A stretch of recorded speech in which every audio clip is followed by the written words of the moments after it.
Everyone, welcome to week 3.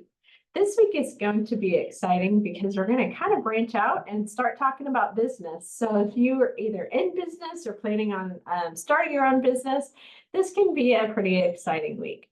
We are going to look at some of the core capabilities that help businesses set themselves apart from their competitors.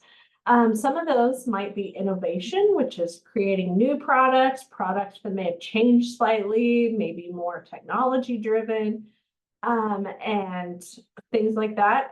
A consumer focus, which means really putting the consumer first, coming up with different ways to market to the consumer, to show that consumer that your product is going to make their lives better, easier, things like that. Operational excellence, which means every product that you put out is going to be the best quality, no issues, no errors. Any potential issues are addressed quickly, recalls, quickly made, things like that. Also, talent management, that can really set a business apart.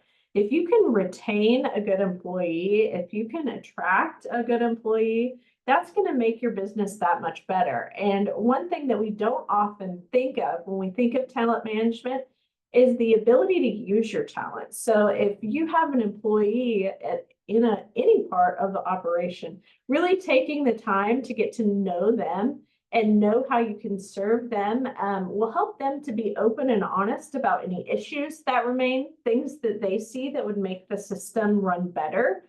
And so that's really important to think of. Another thing could be brand building.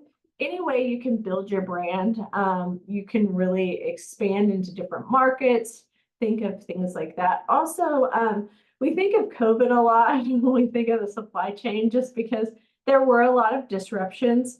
But if you look to every day, it seems like the supply chain is still kind of struggling somewhat.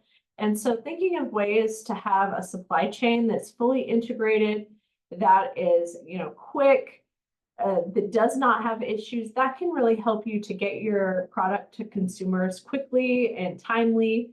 And that makes a huge difference, especially in a time when a lot of things still are not running quite as they should.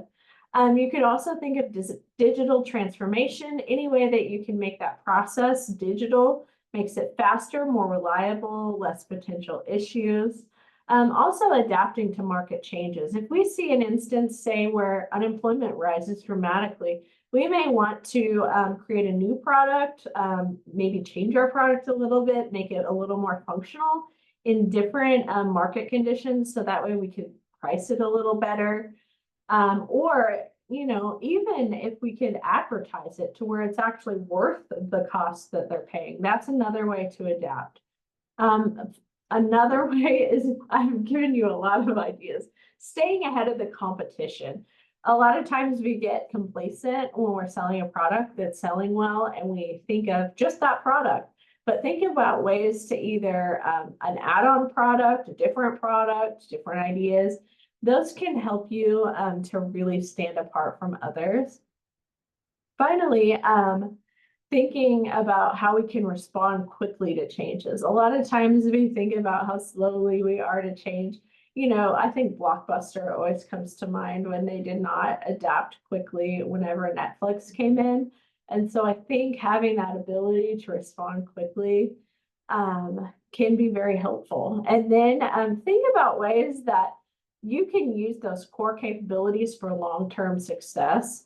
I think that you can be just constantly digging into these and help your business to be successful for a long time. I hope you have a great week 3, and let me know if you have any questions or concerns.